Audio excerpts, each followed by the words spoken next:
continuing our conversation on education's role in creating a more perfect union, earlier I had the opportunity to speak with a great person, Dr. Michael Crow, president of Arizona State University, one of the most brilliant, innovative educators in this nation. He's a pioneer of what's known as the new American university model, aiming to broaden access to higher education. Let's take a listen. President Michael Crow, it's great to be with you, and thank you so much for talking to us about what it takes, from a lot of different perspectives to build a more perfect union. I guess the area I want to get into is what the promise of education used to mean in this country. It used to mean from whatever part of the country you came from, whether you were from a family that didn't have very much, kind of like mine in Salina, Kansas. I hear a little bit like yours. That there were pathways. You could join the military. There was sort of a way to your parents could get an education. You had certain benefits, but it now seems that embedded DNA of how hard work could lead to a prosperous life where you could contribute to a better life for your children has somehow come undone. And universities, rather being pathways to success, are often protecting an elite. In my view, I'd love to know how you look at this and what you're doing at ASU to turn that upside down. Yeah, thanks, Steve. I mean, the question as you pose it is really complicated because the world has certainly changed in the last few decades. It used to be that you could live in your town, you could find a pathway, you could, as you said, join the military, you could learn a trade, you could make things happen. All of those things are still true, but the world and its economic structure and its social structure has become much more shrunk and much more complicated.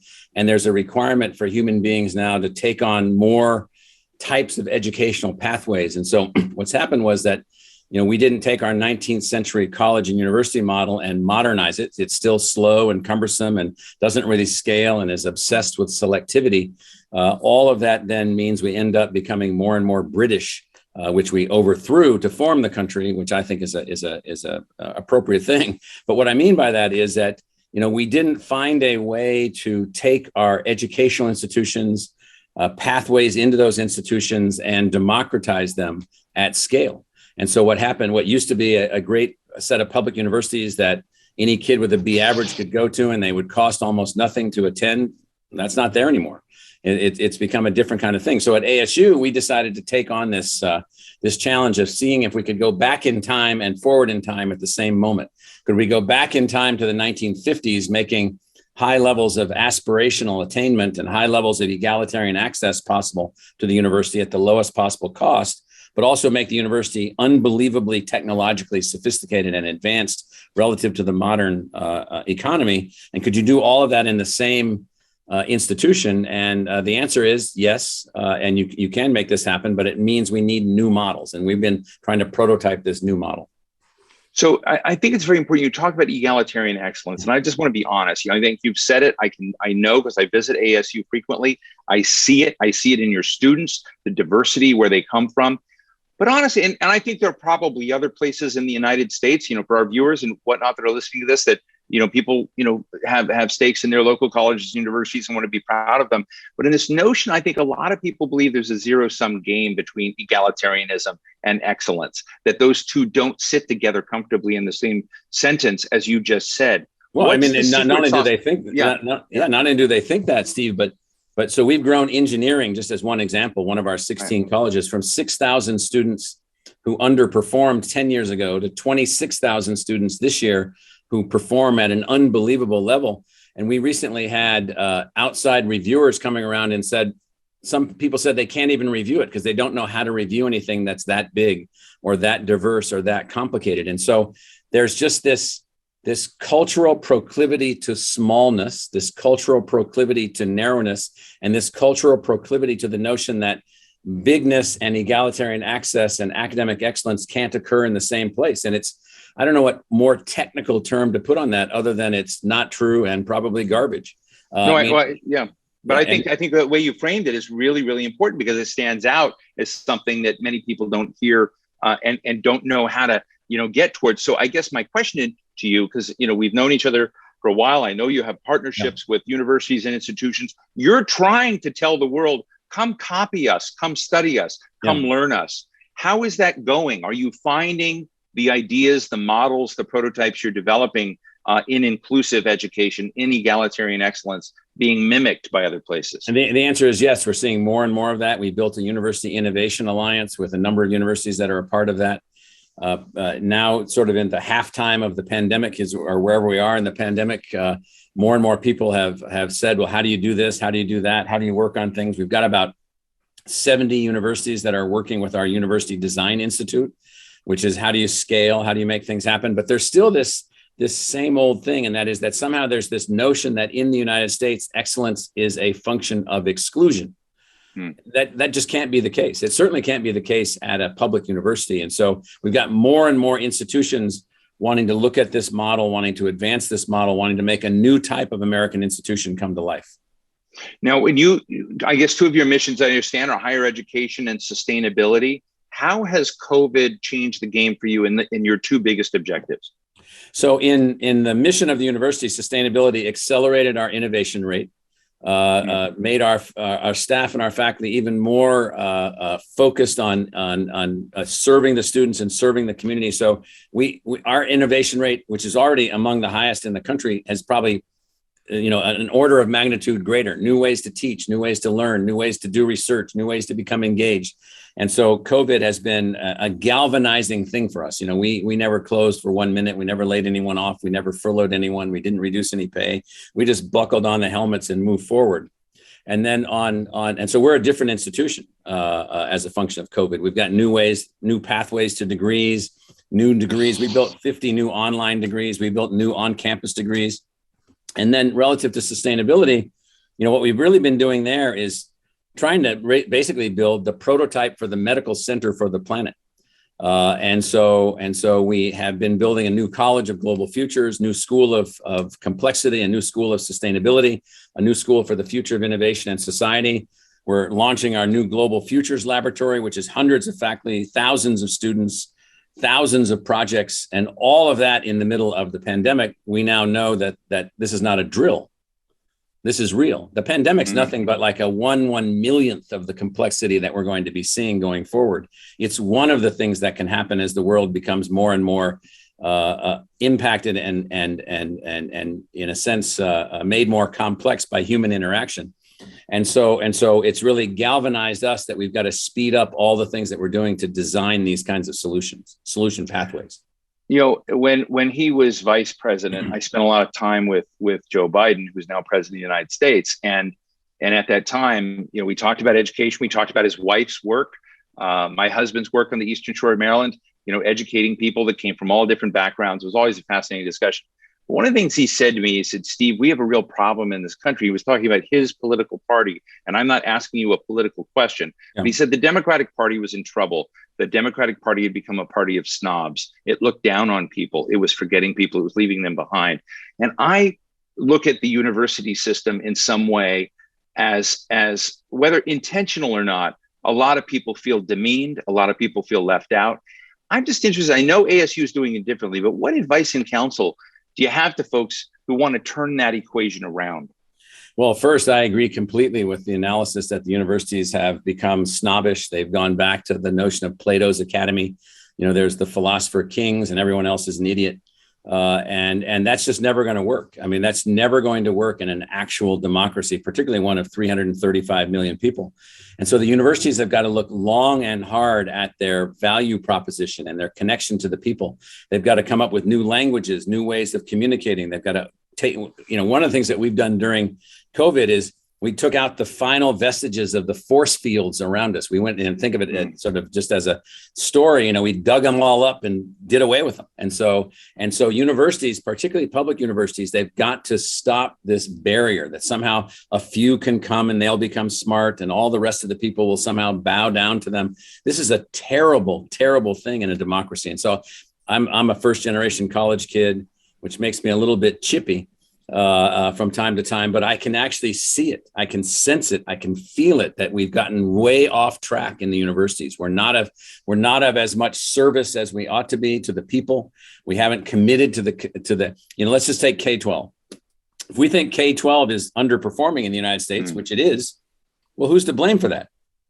Well, I think we should blame the universities and the colleges. They produce the teachers, the superintendents, and the principals. They produce the curriculum, the learning methods, the learning understanding, all those things. And so let's blame the universities and let's get people to start taking responsibility for the outcome of the country, including these treasured, privileged things called universities. And we don't do that, and we ought to.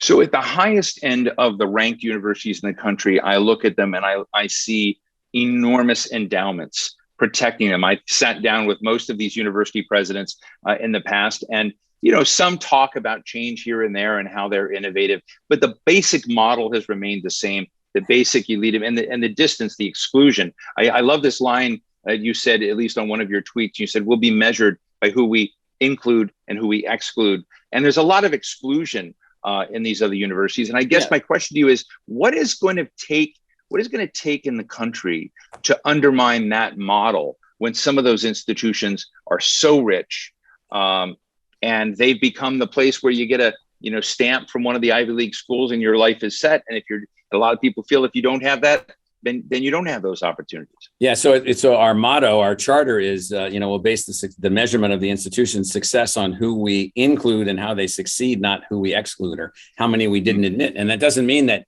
you don't have admission standards. You do. But if someone doesn't have the admission standards, you help them to meet them. And so where we're headed now, if we continue on this elitist model, is a hugely trifurcated society of the elite educated, the educated, and the less educated, and that will only lead to revolution in the out years. And so it has to be not the case. What we need are universities that are producing fantastic graduates from every family background, every socioeconomic background, every cultural background, with equal opportunity for success. And that's what we've redesigned everything that we're doing. And that means, by the way, having access to, let's say, our School of Earth and Space Exploration, where all the faculty members are scientists in the field. They're running off-Earth missions. We have more than 20 that we're a part of now. And any kid from any background in any family, without limit of numbers, has access to that. You earn your way into that. If you can't earn your way into that, we help you earn your way into that. And if that's what you want to do, we help you. So let's just take engineering again. I'm just using that as an example. We've gone from 6,000 to 26,000, 27,000 engineering students from every family background imaginable. We also took first-year retention from 68% to 90%. And that means then that we figured out how to teach across the spectrum of our society. If we don't figure out how to do this, we're going to be complaining about the Chinese economic monster for a long time. Because we're not going to be able to compete at the level we need to compete, among other things that will be going not in the right direction. It's really fascinating. I interviewed a young woman who's from ASU. I think she's a student, and she was working on a joint mission on the Mars probe that the UAE was doing in a joint project with ASU. Right. And one, it's female from the Arab world and others. But I kind of know that you're a mixing pot. You've brought in refugees that you've done. So I guess the question is, knowing these institutions, and I'm just going to be honest, you say that I think you've produced 5 times the graduates and so many different things, but you really haven't increased the number of faculty, that the productivity of the university has increased dramatically. So you've made it more efficient in many ways. My question is, how did you seduce the faculty to go along with that? Because I think there's a lot of tension sometimes when the universities are trying to change mission and trying to kind of talk the faculty into changing the way in which they interact with the primary mission, which is education. Yeah, so we seduced the faculty, or convinced the faculty to go in the direction of buying this new model by empowering them to be designers of their own intellectual future. So we allowed 85 units to be eliminated, 35 new schools to be built that are all transdisciplinary. So they became empowered. And then we said, our mission is not us. Our mission is the success of all these students coming from the breadth of all of our families and the success of the communities that we're measured in. We're not going to measure the success of the university based on, we beat Stanford in football last week. Well, that's fun, but that's not the measurement of our success. The measurement of our success is the success of our community. And it turns out that lots of faculty, when that's put on the table, that's what they want to do. They want to be a part of that. And that's what we've been able to successfully do here. A lot of money that pumps into the universities in the country comes from like the National Science Foundation, the National Institutes of Health, not the Department of Education, although it's probably involved in some way. But I'd be interested if you took off your educator's hat and put on a policymaker's hat, and you were to give guidance and say, if you really wanted to use the leverage you have to kind of get universities off of an inertia track and onto a track of being innovative. And again, getting back to that core cause of how do we produce highly educated, richly experienced, engaged citizens who believe in and want to kind of build this nation further from where it's at now. I just love to hear, kind of finally from you, what advice this town needs. Yeah, so a couple of things. So one, we should start holding people accountable. So if there's schools that are failing, they shouldn't be benefiting from federal financial aid or federal resources. If there are schools that can't innovate and graduate across the spectrum, then why give them the resources? And the resources come through the students. The other thing that Washington needs to do a little bit is stop thinking that you can solve the whole problem with macro level policy maneuvers. What we need is innovation in a sector that's not particularly innovative, and that means stimulating innovative outcomes, using exemplars, building new models, making new things happen. We've got to move past the notion that somehow your life is set based on the school you get admitted to. So we've got to stop measuring inputs and start measuring outputs. We measure too many inputs. Most of the rankings and so forth are based on inputs. And so what we need is accountability. We need measurements of investment return. We don't have any of that at the level that we should. We need to break down the barriers of cooperation between the private sector and the universities, and we need to make certain that there are ways in which we stop using these old notions of what we call the deficit model of thinking. So even the government has a deficit model of thinking. They think, well, you don't show up to class, or you didn't do this, or you didn't do that, so you can't get financial aid. We need an abundance model. That is, we don't assume what the people don't know or can't do, but we assume that people are powerful things. The human brain is a powerful thing. Educational success is a powerful thing, and we need people to be driven towards that by resources and recognition.